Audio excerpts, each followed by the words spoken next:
Hey guys, this is Michael from Tails2scales. Today I just wanted to talk a little bit about Pac-Man frogs and their care.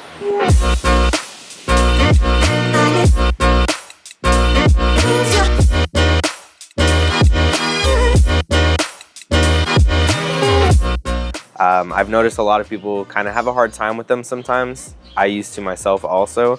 The thing with them is they're really simple, but a little complicated at the same time, if that makes sense. So as far as setup goes, that's kind of where most of the effort is going to be. So I personally recommend going with a really small cage. It's going to seem too small. It's good for them though.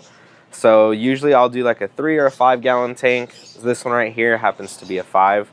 Heating pad is the way to go. You usually don't want to do a light just because it'll kind of dry things out and the frogs do really bad when they're dry. So as far as a water dish goes, kind of aesthetic wise, it's up to you. You just want it to ideally be big enough for them to fit themselves in. So with bedding, you have a few options. You have kind of a soil, it's a little bit of mixture. You have the fine fibers that are just kind of ground up almost into a powder. And then this one is my personal favorite. I do like to mix it with some of the other ones though. So this is the Repti soil. This one holds the moisture really well. So ideally you want to do a couple inches of your substrate with a few inches of moss on top. So the moss is kind of going to be the key there because it's going to help keep all the moisture down underneath all the substrate, which is where they're going to spend a majority of their time. So on top of that, I have a few here to show you. So this little guy is a blue samurai Pac-Man frog. So he looks a little green now, it's because he is. So these ones are cool because they start off green, but the bigger they get, they're gonna turn a really pretty turquoise color. Next up, I have a apricot. So this one is actually an apricot horned Pac-Man. So aside from his color, it's a little hard to say just because he's so small, but on top of his little eyes, he has these little points. Those are the horns. Last but definitely not least, my personal favorite, no offense guys, this is a translucent mutant Pac-Man frog.